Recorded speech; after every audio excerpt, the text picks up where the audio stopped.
వెలుగై ఉన్న దేవుణ్ణి నమ్ముకోండి.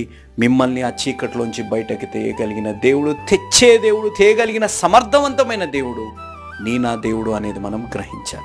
ఇక్కడ మీరు చెప్పే మాట, చాలామంది చేసే తప్పేంటిదనగా, మనం ఈ కష్టాల్లోంచి బయటకు వచ్చేద్దాంలే, మనం ఈ చీకట్లోంచి బయటకు వచ్చేసి వెలుగులోకి వచ్చేద్దాంలే అని చాలామంది ప్రయత్నిస్తుంటారు. కానీ ఒక్కటి గుర్తుపెట్టుకోవాలి, it's better to be in the darkness than to stand in the light made by man alone.